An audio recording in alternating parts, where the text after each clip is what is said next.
Hey guys, what's up? It's me, Thomas. Today we're back here with Josh Scorcher, Fire Joker, you know who. Today, it's top 10 annoying bosses. So yeah, it's definitely the bosses that was like, ugh, just go down already! I mean, I'm pretty sure, but yeah, you never know. So, let's hop in and see how annoying these bosses get. Be sure to like, subscribe for more, hope you enjoy. Here we go. Annoying bosses you can usually complete the first time around, but not after pulling out all your hair and throwing the controller at the TV. Sounds right. 13 years ago? Shit. Good times. But I'd say it's due for an update. So, first things first. An annoying boss is not the same as a boss being unfair, though the two often overlap. True. So, how can a boss be annoying? Let us list the many ways. 1. It takes way too long to beat that it stops being fun due to overinflated HP/defenses, hard to hit weak spots, short attack windows with too much filler in between, or unfair miss rates. Again, genre is important here. An RPG boss that takes 10 minutes? That's expected. A hack and slash boss where a single phase takes a half hour? Red flag. 2. It inflicts painful status effects like sleep, poison, locking some of your abilities, or messing with the interface that causes you to make embarrassing mistakes. 3. Insufferable or repetitive dialogue, aka you just want to wring their little necks and say, shut up, shut up, shut up, shut up, shut up, shut up, shut up. 4. Gameplay not functioning as intended, or a case of forced minigames. Time for egg delivery. What? Can you deliver 60 eggs?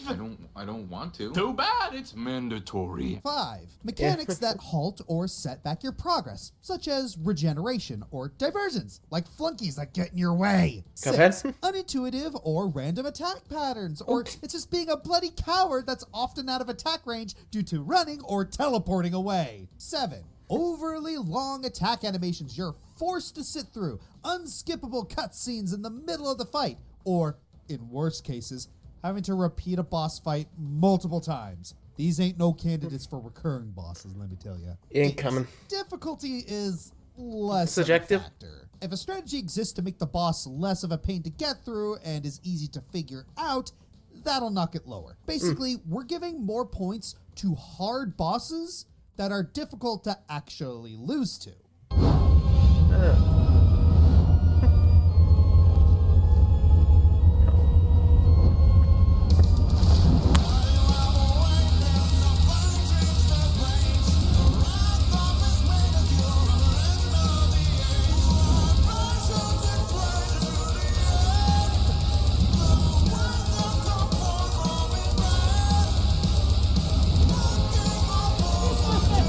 Here we go.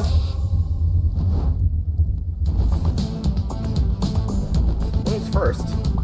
Okay, so remember when I mentioned overexposure in my rules for this Yeah. list? And remember that one boss you 100% thought of when I said the words having to repeat a boss fight multiple times? And remember that I don't like Okami? Of course There you go. remember. I That's mentioned right. it more times than you have to fight that stupid serpent! Yeah, there are some bosses in Okami that I will admit are decent, like Lechku and Nechku, as well as Yami. But come on, why do we have to fight Orochi 3 times? How do you defend this? This fight had a lot of build-up between the heads. legend of Makes sense. Orochi, giving Kusanada a ride, and seeing Susanoo come into his own. But the actual fight takes freaking forever. First, you need to stun him to get the sake pools to be released, and then you need to get all 8 heads drunk twice. 3.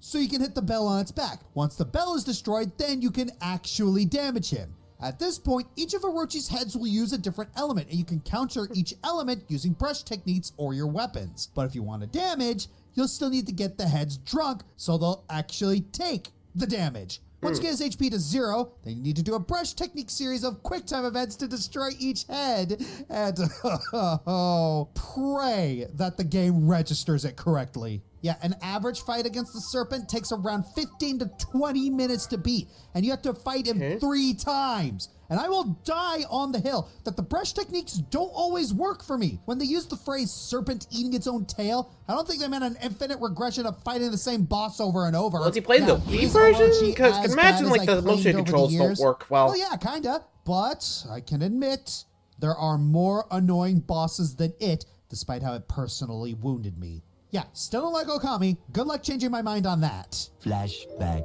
Before anyone asks, no, I will not replay Okami. Not even if we made it a sub goal?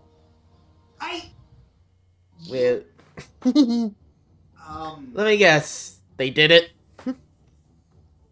case odds. End of flashback. Now I'm a little motivated. Here we go. That's One of my writers said he had no trouble with this boss. oh, Well, good for you! Imagine this, if you will. You're climbing the Tower of Hera, the third dungeon on your adventure. Link It's a Between long, Worlds. tedious climb, and when you reach the top, you find a platform with a little hole in it, and is that a burger? Oh, it's disgusting. What is that? Is that rancid? Is that nightmare?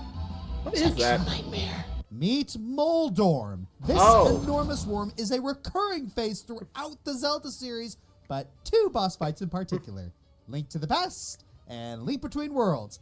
They're essentially the same. Same arena, same dungeon placement, same annoying hindrance. But you may be wondering, what's so annoying about this big old derpy worm? I mean, at you first just gotta hit the Moldorm tail isn't end. exactly a challenge. It just Think, right? crawls and bobs around the platform like it's auditioning for Snake. All you have to do is just hit the little red ball at the end of its tail enough times and boom, done. But the real problem is Moldorm itself. It attacks by battering you, and while it doesn't cause that much damage, it knocks you back hard. Oh, remember that hole in the floor? Oh. Yeah, if you're super unlucky, you'll end up plummeting right through it to the next floor down. Oh, and if you're double unlucky, down an extra floor you go. Okay. So you gotta climb all the way back up the tower, recollecting hearts, and all the damage you did to the stupid worm is reset. So now I gotta get you that all over again. Yeah, that does You sound broken. Don't Like, end up tumbling down again. Oh, and when Moldorm reaches its last hit point, it starts moving stupidly fast and erratic and increases the chance of shoving you down the hole and eating up your progress. Again! There's a reason why speedrunners have sounds like you nicknames just gotta like avoid being near that hole. But, admittingly, I put it this low because there are honestly way more frustrating battles to be fought. This still doesn't make up for the headaches you'll get if you get caught up in this loop. This will go on forever if you let it. Pretty much. Honestly, never played Link Between Worlds. Standard Kirby bosses, not often complicated. You have Fair. a big target, you either shoot their attacks back at them or wail into them with your abilities. Regardless of how you approach the fight, it's always fun to who's fight the these annoying bosses because you always have a chance to attack them at any point. Makes them fun to speedrun through. So True. when bosses like Ribbit and Metal General come in and step all over that formula, it gets really annoying. Ribbit is arguably the worst of the two, since Metal General I have to go now. My planet needs me. Bolts, apparently. it's still a very creative boss that also serves as a nice know. throwback to that scrapped GameCube Kirby game. This stupid lava frog, other than maybe a cute design, doesn't offer much to like. The issue with Ribbit came down to one thing. He keeps jumping to the background. He only comes to the playing field for 3 seconds at most, and that's about how long you have to attack it before he jumps right back to the background for 5 to 10 times as long. Even his attacks drag the fight way longer than it needs to be. Sticks his tongue out to chew you, shoots giant flamethrowers that force you to stay afloat, and his special attack has you play a long game of The Wall before he jumps back I'm down to guessing play triple deluxe chicken on with this you guy? again. To add insult to injury, the DX version does a lot more of these annoying attacks early on. Now, remember when I said that Kirby bosses are fun to speedrun?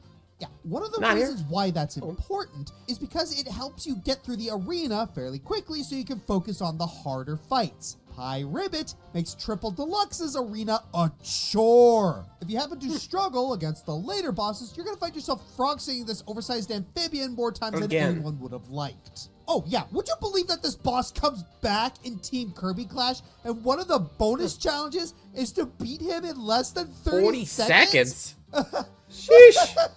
I think Hal secretly wants us to suffer.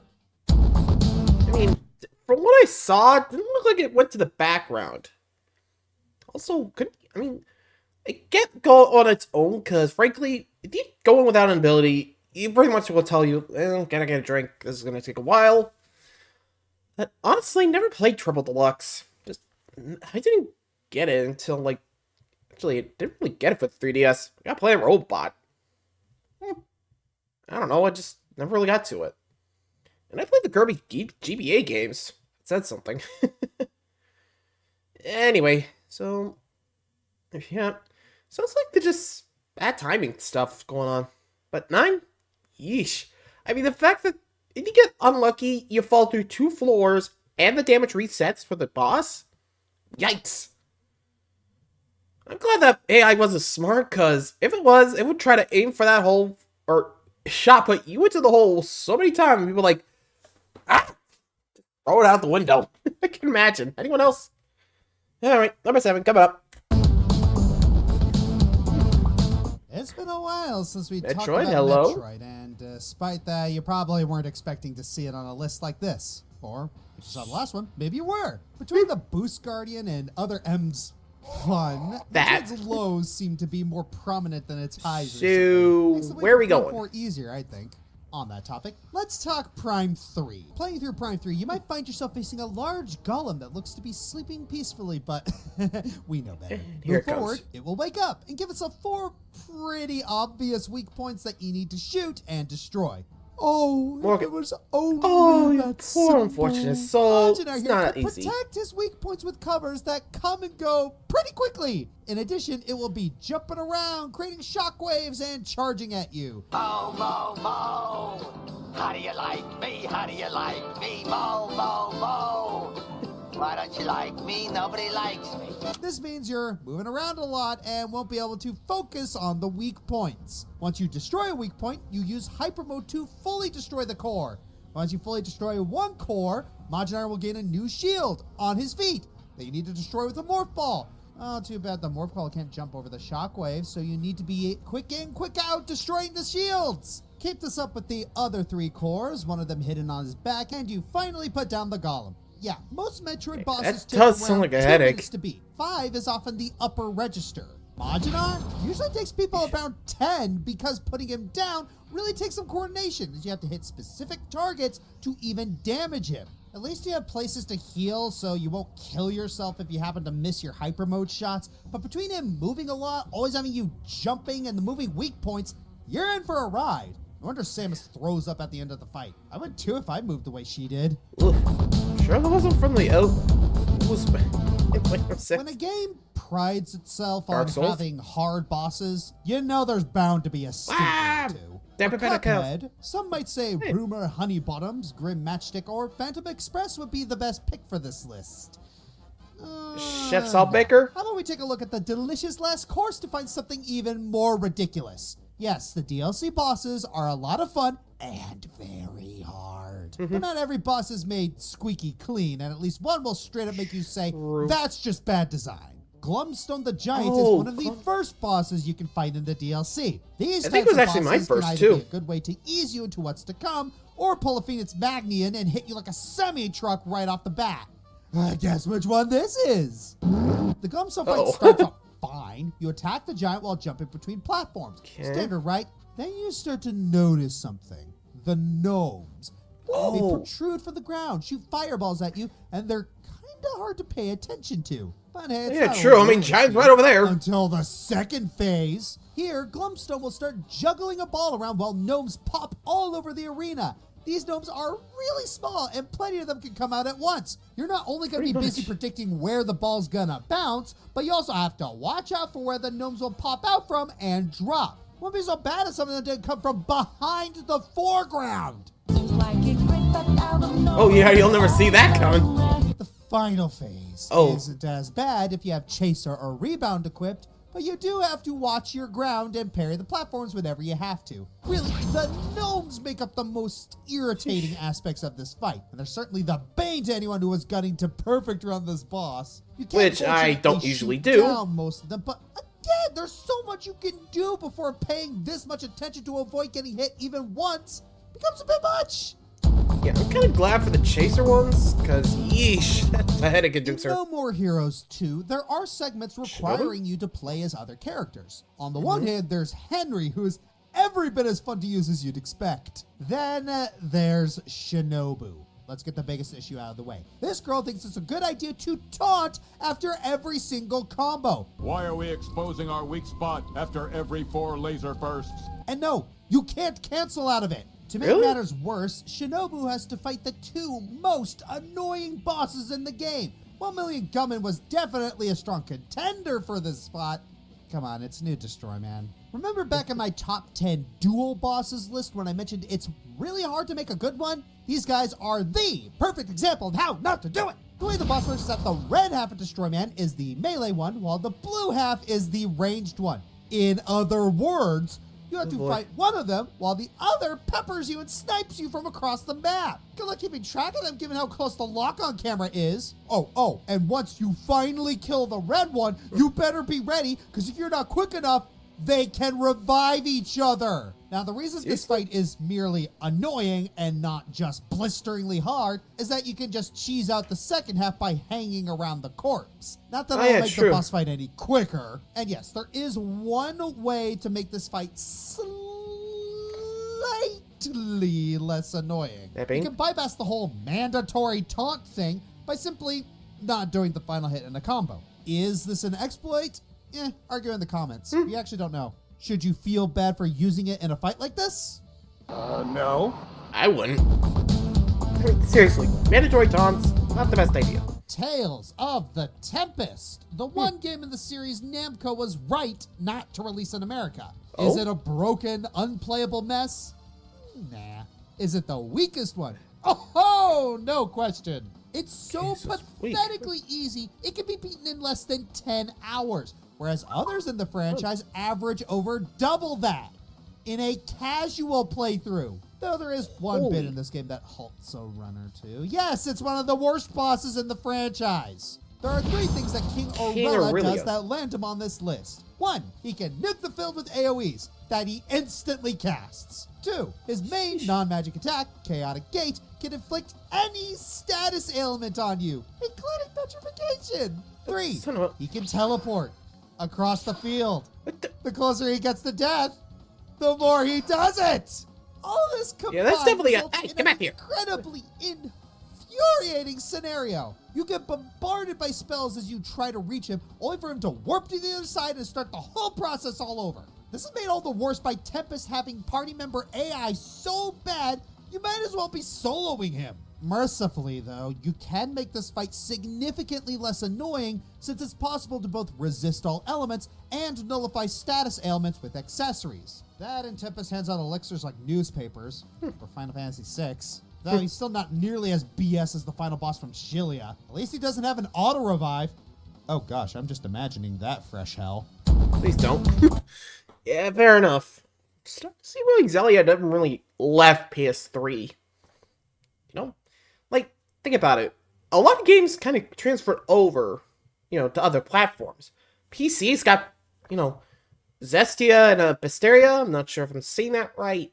The Switch got, Abyss and... Symphonia and Vesperia, which I do have both of them. But Xillia and Xillia 2? Nowhere to be found. It's kind of weird if you ask me, but... Not sure they just don't like those entries or not. I don't know. I mean, it's one of the few times that the Tales franchise ever had sequels, I mean, Symphonia has a sequel of their own, but Xillia had 2 on the same console. Or at least, you know what I mean, right? Anyway, moving along, number 3.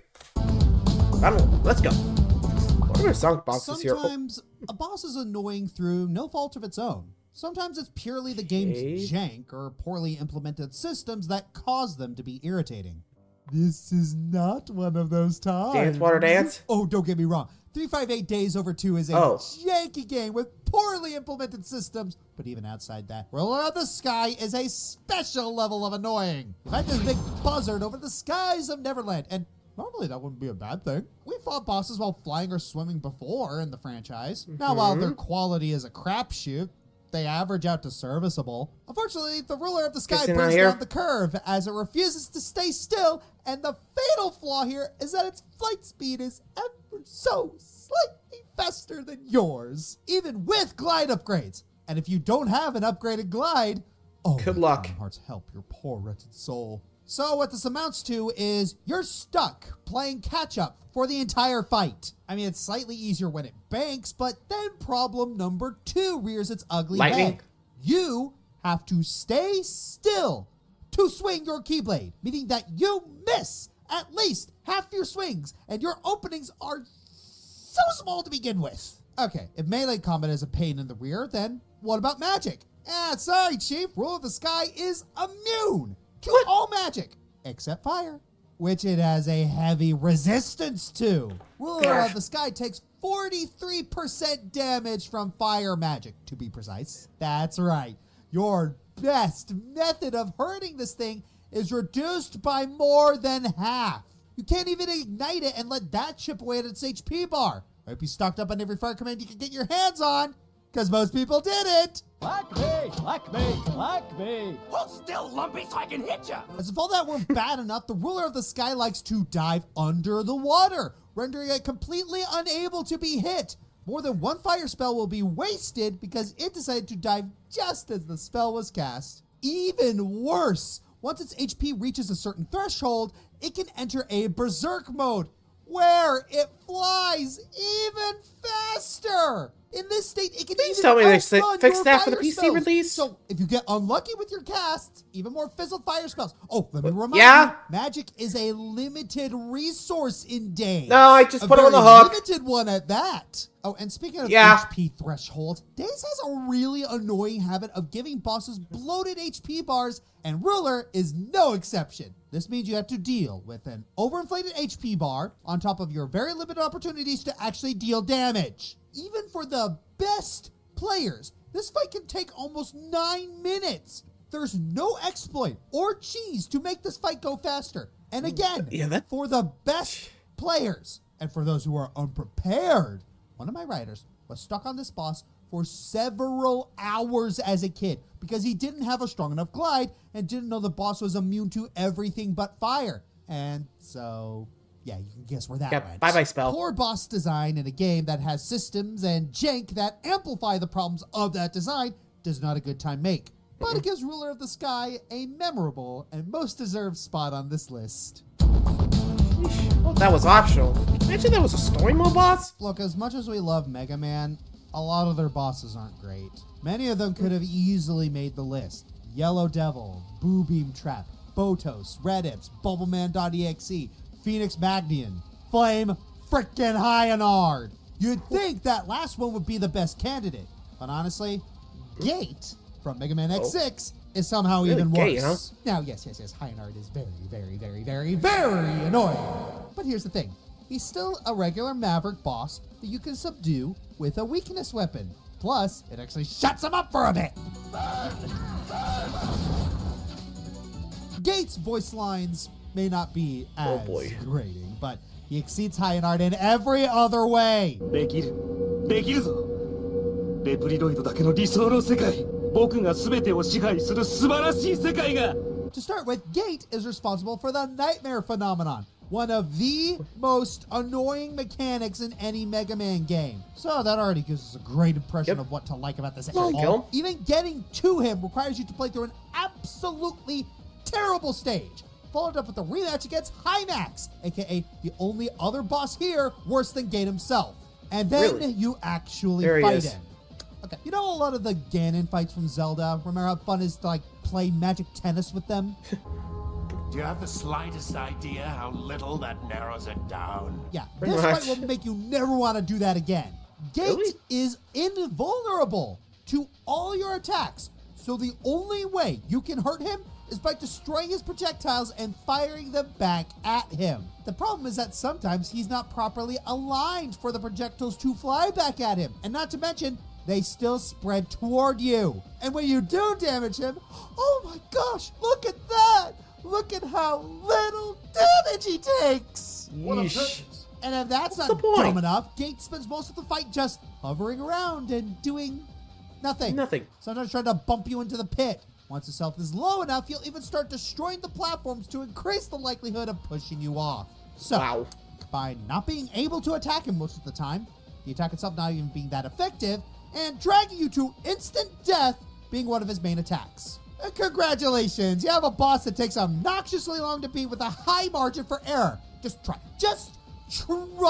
to beat this boss without taking damage or spending a sub-tank. Say what you will about other bosses here, but they didn't put you anywhere near this much RNG. Now you might be asking, would he be less annoying to fight as Zero? Yes. No. No. Sure, Zero can break his projectile without getting hit back as easily, but he still has to get close to Gate, which risks him getting hit even more. Even then, you have to deal with him stalling, and if you already approached the stage as X, it's a long way to switch to 0 and backtrack. So yeah, pick your poison. Gage is a combination of so many terrible designs coming together to make a very why unpleasant even have fight. the pit? Annoying villain, annoying build-up, annoying fight, and he dies like a slow hiding behind Sigma as a cherry on top. Is he the worst boss in the game? No. High Max takes that by a long shot. But in terms of how much the whole package is just built to peeve players, Gate is in the running for that golden raspberry. Imagine. Raikou and Entei from Pokemon Gen 2. Oh, yeah. Oh, Get chasing back them here. isn't so bad. Just use Mean Look. Oh, they have Roar. Bitch. Sand belching Mirror Slug. I can check comments on my phone while waiting for this boss to show his weak spot. Flame Hyanard, Mega Man X7. Call me crazy, but I think he wants to set us on fire. It's very subtle. Night, Sonic Frontiers. Take away that godlike song, and you start to notice how BS that Buzzsaw surfing segment is. Oh, yeah. General Alma, Star Ocean 5. 3 forms. The third one takes well over 10 minutes. Master G, Borderlands 2. Walk into the acid. Friendliness puddles. Yzmat, Final Fantasy 12. Even excluding the updates, being able to save in the middle of the fight makes it less annoying than usual. Less. Keyword less there. That's a headache. Once again, I'd like to sing the Spider-Man. praises of Insomniac's Spider-Man. It basically did for the wall crawl what the Arkham series did for Batman.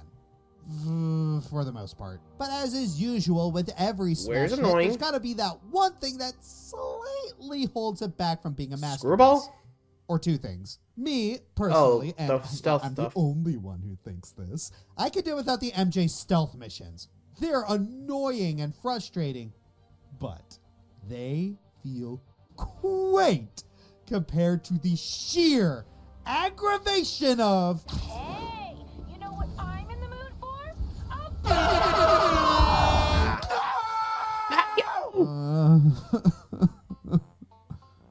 Everyone, meet Screwball. Screwball.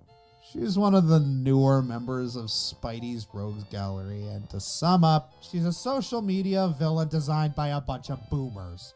She's a stereotypical internet personality who commits crimes on her live streams. Or as I like to call him, female Logan Paul. Crazy obsessed with getting attention. And to Yeah, our see? delight, she's one of these side missions in the first game's DLC. Her side missions are pretty much the same as Taskmaster's, except while Taskmaster is calculating and intimidating, Screwball is just loud and obnoxious. Her voice is That's why I don't give her shrill. attention. She barely ever stops talking, and she has these stupid photobomb sessions. They're not mandatory, but they give you extra points. So she's basically preying on you being a completionist too. Oh, and she doxes anyone who calls her out on stream. Wow, real classy. Oh no, but that's not the worst part. Oh, that honor goes to her boss fight. I'll make you good! You finally locate her, and of course, she's throwing a big ol' shindig to celebrate all her new subs. The second you show up, she makes a run for it, and you gotta chase her through the city and catch her. She's stupidly fast, and before you take her out, you gotta take out her drones before you can zip to her. This wouldn't sound too hard, except if you're not an ace at shooting, this is gonna drag on. And of course, she's gotta add more of those stupid photobomb moments. And this time, they're mandatory. You have to take out the bomb she sets before they explode, or you automatically lose. Okay, that's fine. Wow. She took a small detour, and she rocketed ahead. Oh, and be careful. If you get too far behind her, you lose and have to start the chase all over again. Are you f***ing kidding me? Yeah, as great as this web-slinging gameplay Again, is, like I said, it ain't I don't 100% bother. Perfect. But hey, it's easy enough to keep that balance of maintaining distance and making sure you hit every photobomb. Though, actually catching her often feels impossible due to the game inflating your speed to stay just out of reach until the game arbitrarily decides you've suffered long enough. Appreciate that stellar game design. Oh, you didn't win Game of the Year? Wasn't that And 2 all the and while, wasn't that she from the just keeps talking. Look at that spike in concurrent viewers! We gotta keep this thing going! Shut up. Thank you, Brett. Please me! What I've been doing is giving the world the greatest show they've ever seen! Shut up. Don't. You're just jealous that I am I don't know how many more WWE we're gonna do. King, shut up! One of my writers Thank you. admitted they got so fed up with Screwball that they had to step away from the game for their own mental health. Honestly, I can't say I blame them, because between the crying and just listening to her, it's gonna get on your nerves pretty fast. It's sad, because Spider-Man's a great game, but dealing with Screwball is just, ugh. You want to skip her chase because it's excruciating, but on the other hand, you want to take her down so badly, you gotta keep going until you make yourself bald. If they absolutely had to include her, and apparently they did, cutting down half the chase would have been a lifesaver. Or at the very least, make her say fewer things. Definitely lose the mandatory photo bombs. I give major props to her voice actress, but I think she may have oversold it. And I'm happy to say this is the only game in the series we're forced to deal with her so far. I'm Josh Scorcher. Oh, boy. Remember, not all live streamers are reckless teens who do stupid stuff. Thanks. Sometimes they're reckless adults who do stupid stuff too. Jeez, what's your art do? Yeesh. I mean, fair enough, but jeez. Yeah, honestly, after I heard Screwball for a while, I've been like, you know, I'm not gonna give her attention. That bitch. Like, seriously, even I was like, oh god, shut it. Yeesh. Like I said, I just had to stop, because I was like, I ain't dealing with the old bullshit. Just, I don't care if it's a boss fight, or, I mean, I don't think you even get anything out of her. Like, you know, like you said, it's just a side thing, so you're not gonna even need it for the story mode. So, just ignore her. At least that's what I would have done, you know? Like, sheesh. I don't know. Did you guys do the Screwball quests? I mean, you guys saw my Spider-Man stuff. I didn't. So, I'm not sure if you did, but I pray for your soul. Anyway, till next time, guys. Thanks for watching. Adios.